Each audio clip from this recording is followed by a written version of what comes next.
Welcome to episode 65 of the People's History of Ideas podcast. We've spent the last two episodes speaking in pretty general terms about the social history of the Jinggangshan Mountains, the remote region that ended up playing an important role in the history of the Chinese Revolution as the place where Mao Zedong pioneered his strategy of protracted people's war. 2 episodes ago, we got into the way in which the region is divided between Hakka-dominated highlands and Han Chinese-dominated lowlands, and how that ethnic regional divide characterized conflict in the region. Last episode, we spoke about the bandits and larger trend of endemic collective violence in the region, both in very broad terms, and then getting into some specifics about how that violence escalated during the first couple decades of the 20th century. This episode, I want to tell a couple personal stories of bandit life in the region, and maybe we can see how bandit leaders could become revolutionaries. We're going to focus now on the life stories of the 2 bandit leaders who ended up joining with Mao when he came to the Jinggangshan in autumn of 1927, Wang Zuo and Yuan Wencai. Wang and Yuan were very important figures in their own right, and so their story is worth telling for that reason alone. But I hope that in telling their stories, we can also flesh out in more detail some of the texture and dynamics of life in the hills of the Jinggang region.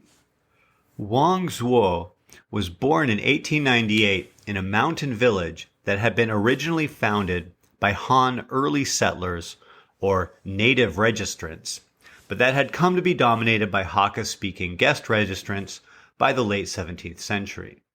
So this was a village in the highlands that still had some Han residents, and Wang himself had a Han father and a Hakka mother. In fact, what appears to have happened is that Wang's mother's brother was the local leader of the Hong River Society that we discussed last episode, the sworn brotherhood that had been particularly active in organizing raids and in coordinating community retaliation against the depredations of the lowland elite. It appears that Wang's uncle had arranged for Wang's mother to marry Wang's Han father as part of shoring up his flank, as it were, by creating a family alliance with a Han family in the highlands as a way of preempting that family from becoming his enemy. Anyways, whatever political value that Wang's uncle may have seen in Wang's father's family, the fact was that while Wang's dad had started life as a small property owner, he ended up selling what land he owned in order to fund his opium habit. So, despite the considerable standing that Wang's family may have once had in the village that he was born in, by the time Wang was born, and he was the 5th of 6 children, the family was quite poor. Wang himself only attended school for 3 months before his father died, and he was sent to live in his uncle's house in 1909. Wang got his personal introduction into the conflict between the Han and the Hakka when some cattle that he was tending wandered off and bedded down in the lineage hall of a nearby Han native registrant village, and he was held hostage by outraged locals until his uncle paid several $100s for the shrine's defiling by the cattle. Even though Wang was half Han by birth, he was by this point firmly aligned with the Hakka as far as the regional ethnic situation went. And Wang would sometimes identify himself as unambiguously Hakka, while at other times, later on in his life, shoring up political alliances with other highland Han families when that was politically useful. After the events of 1912 that we talked about last episode, when the Hong River Society was defeated, Wang went to live with other family members high up in the mountains. The family was very poor, and he was soon apprenticed off to a tailor, where he spent 3 years learning the trade before setting out on his own as an itinerant tradesman, going from village to village, meeting the fairly meager tailoring needs of what was a pretty poor region of China. It was a living, but it wasn't much more than that. Last episode, I mentioned a bandit named Zhu Kongyang, a warlord army officer who became a bandit and who did particularly well. During Wang Zuo's itinerant tailoring journeys, he ended up in the village that Zhu had made into his base and ended up staying there for a while, making clothes for Zhu's gang out of cloth that had been stolen in raids. Wang got along well with Zhu and was recruited to become a scout for the band. Wang's job as a traveling tailor was particularly well suited to scouting and gave Wang access to a lot of households and information about the whereabouts of the wealthy people in the region. Wang's information led to some good lamb-hanging raids, which, in case you need a reminder, was the local term for kidnapping for ransom, including one in particular in a nearby part of Hunan that resulted in a massive ransom of $50,000 for the return of a wealthy family patriarch. When Wang got his reward for this massive haul, he thought it might be time to settle back down to a respectable life and start a family. So in late 1921, Wang returned home and bought some sewing machines, hired a few employees, and set up a business making clothes for nearby bandit gangs. He tried to settle down, but his family was only able to arrange a marriage for him with a woman who had already been divorced once and who had a reputation for sleeping around. It turns out that the reputation was well justified, as she left Wang pretty quickly for an old lover. So, already in spring 1922, Wang was frustrated in his efforts to settle down to a respectable life and was thinking about moving on when opportunity presented itself. When he was visiting his sister's family for the spring festival that year, he recognized 3 opium peddlers from Guangdong who were staying with her family. Wang's sister rented out rooms to travelers as a way of augmenting the family's income. These peddlers sometimes did business with Zhu Kongyang, which is how Wang recognized them. Anyways, Wang and his relatives waited for the men to go to sleep, then they bound, robbed, and murdered them. And with this act, Wang got the startup capital to buy himself a gun, and on that basis began recruiting the nucleus of his own bandit gang. The culmination of the origin story of Wang's gang happened soon afterwards, when 4 tax police came to the village that Wang lived in, Shazhuang, to collect the various taxes owed by the villagers.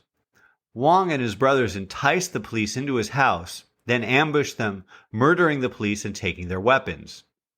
When the government retaliated by sending troops and burning down the villagers retreated into the mountains, and it says something about the conditions of life in the village that, rather than blame Wang for this, many of the young men joined his gang. They retreated to Wang's sister's village, Dachuan, and soon held a blood oath ceremony in which the gang members, now about 30 in numbers, became sworn brothers. Over the next few years, Wang's bandit gang continued to grow, weathering both raids by the government and competition from other bandits. By 1924, Wang had become the dominant bandit leader in his section of the Jinggangshan by a stroke of luck. His main rival was a bandit leader who had defeated Wang's old employer, Zhu Kongyang, in an extended gang war. Wang had been keeping a tenuous truce with this other warlord for some time, but eventually his rival, who was larger and more powerful, decided that there was little future in banditry and allowed himself to be bought out and accepted an official government position in Hunan in exchange for abandoning banditry. So now that Wang Zuo had established himself as something of a king of the mountain, the actions of his band soon attracted the attention of government troops once again. What happened was that Wang's band captured one of the wealthiest of the local elite in a lamb-hanging raid, resulting in another huge ransom of $50,000. But what happened next was that after the ransom had been paid, some of Wang's people who had been tasked to return the rural magnate to his family had a grudge against the guy and ended up murdering him instead, even though the ransom had already been paid. Given the constantly escalating predations of the bandits, and now this murder of a major figure who had been ransomed, an army regiment was sent in spring 1925 to suppress the bandits. As usual, the army could not itself catch any bandits who retreated deep into the mountains.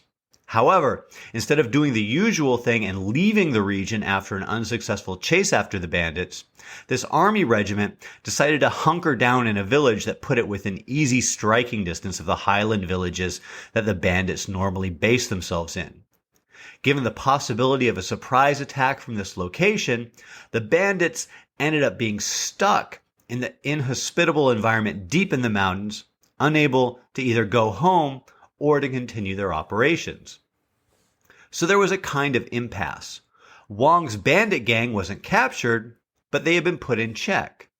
The thing was, the army regiment was a huge drain on the resources of the town where they had garrisoned themselves. So that was also not a great thing for the lowlanders. Eventually, a compromise was reached whereby Wang's people would nominally turn in some weapons and preserve the reputation of the army regiment commander so that he could withdraw without shame of failure. Then, in order to put an end to Wang's lamb hanging operations, Wang's bandit gang would be reorganized into a militia, and Wang and some of his subordinate bandit leaders given official government positions in the highland region where he operated. So the army would leave, the lamb hanging would end, and Wang would now be the official government-recognized leader of the area he had formerly controlled as an outlaw. It would seem to be a win-win all the way around. But what Wang soon found was that funds had to be gotten one way or another to feed his troops, run his operation, and pay himself and his people, be it as bandit or militia. With lamb hanging out of the question, it was necessary to do something else. Typically, militias funded themselves by collecting taxes, and the mountain area where Wang operated was actually several years in arrears in its taxes, dating from Wang's murder of the 4 tax police officers. But this had created a situation where paying taxes was very unpopular, even more so than normally, and in any case, several years of gang warfare and repeated suppression campaigns waged against the region's bandits had left the mountain villages very poor. So Wang decided only to levy taxes on the rich. It was at this time that a series of events took place that joined Wang up with the other major bandit leader who joined with Mao Zedong in 1927, Yuan Wencai. So, before we get into those events, let's catch up quick with Yuan and bring his story up to where it converges with Wang. Yuan, like Wang, was born in 1898. His family were relatively well-off peasants who worked hard to get Yuan an education that might allow him to break into a different social class. He attended school as a youth mostly with better-off students and was derisively called the cowherd scholar because he still had to work on his family's farm in addition to working on his studies. In 1917, Yuan suspended his studies, got married, and began helping out on the family farm full-time. The local tyrants were the Xie family, and, as could happen, the second son of the Xie Patriarch took a liking to Yuan's wife and took her to live in his household. All Yuan could do was to marry someone else and move on. After a few years, Yuan's family was able to borrow some money to send him to middle school in a neighboring county. Middle school graduation for someone in rural Jiangxia was a mark of distinction and would have been a great accomplishment for someone of Yuan's class background. It would have opened doors to a job in the expanding modern school system, in commerce, or in the government bureaucracy. But during his second semester at middle school, Yuan's father died, leaving the family in debt and in need of Yuan's labor. With his scholarly aspirations shattered, Yuan shifted his ambitions to local politics. When one of the Xie sons led a group of followers to Yuan's village to press for payment of road and bridge repair contributions, Yuan organized a successful resistance movement in the village. Then, in spring 1923, Yuan publicly exposed a scandal involving bribes that Xie had taken for supporting a provincial-level politician, leading to a public exchange between himself and the Xie Patriarch Xie Guannan, which caused great embarrassment to the Xie family. Yuan was on a collision course with the local power-holding family, and in more settled times, Yuan would likely would have had few resources against the retaliation that was eventually coming. Yuan's activism brought him to the attention of the leader of a local bandit outfit called the Saber Detachment. After some continued efforts at recruitment on the part of the Saber Detachment's leader, Yuan decided to join the bandit group secretly, providing information and intelligence to the group initially, before eventually beginning to participate in some kidnappings. Although Yuan tried to live as a regular peasant and keep his bandit affiliation secret, somehow it came to the attention of Xie Guannan, who had been on the lookout for a pretext to go after Yuan.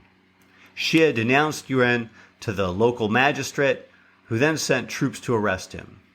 Yuan and most of his family escaped, but his mother was killed and the family home was burned. After this raid, Yuan threw himself into the work of the Saber Detachment. Almost all bandits were totally illiterate, and Yuan impressed the gang with his high level of education.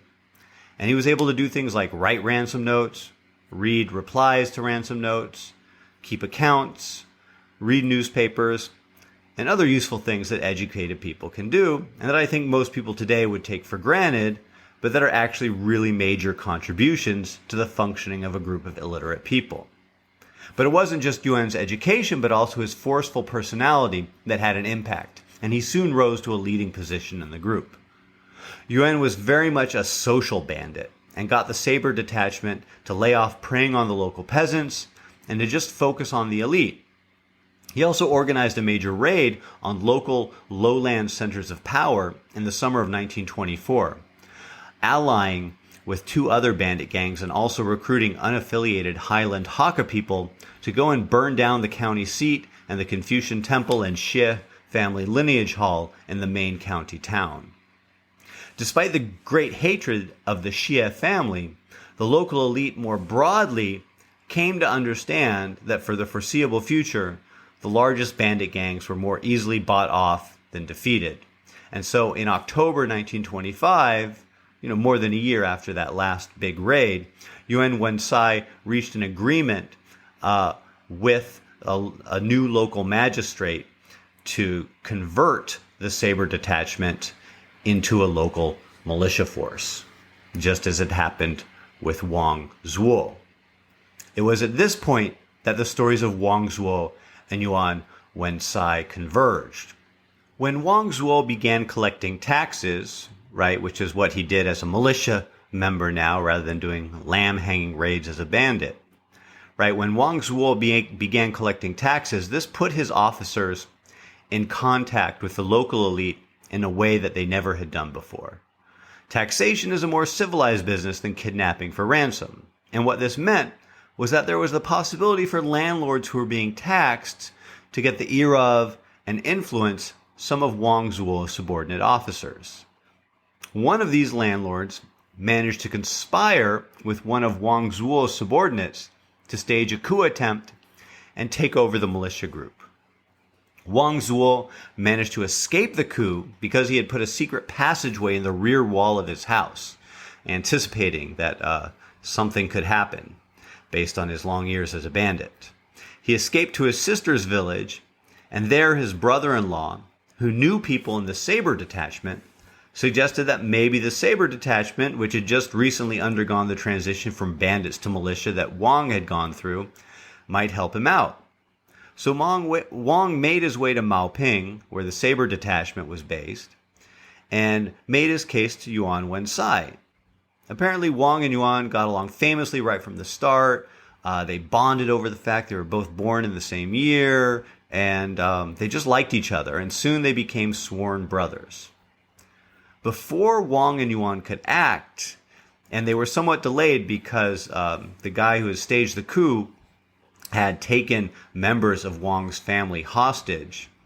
But before they could act, some members of Wang's militia who were loyal to Wang killed the guy who staged the coup.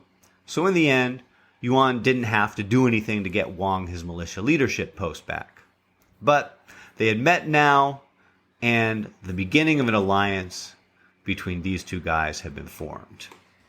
Now, you may have noticed that the period of time we've gotten up to in the story of Wang Zuo and Yuan Wencai, basically late 1925, is just on the eve of the spread of radical politics throughout China, especially in the wake of the Northern Expedition, which came in 1926. Already, though, there was an emerging revolutionary movement, even in the remote Jinggangshan. Next episode, we'll finish this 4-part catching up series where we look at the background on the Jinggangshan by looking at the early revolutionary movement in the area and how Wang and Yuan were drawn into its orbit. Then, in 2 episodes, we'll be back to Mao's arrival in the region and his meeting up with Yuan Wencai in October 1927. I know that this has been a bit of a detour, but I think that our understanding of all the events that follow Mao's arrival in the Jinggangshan will be really enriched by having gone back and looked at the background of the region. All right, before we end, I want to thank everyone for your reviews, ratings, and contributions. Ratings and reviews do help people to find the podcast, so if you enjoyed the episode or learned something, please do consider leaving a rating or review. And your contributions definitely help with the costs of putting out this podcast, especially the cost of books. So, thank you again. It's all very appreciated. See you next time.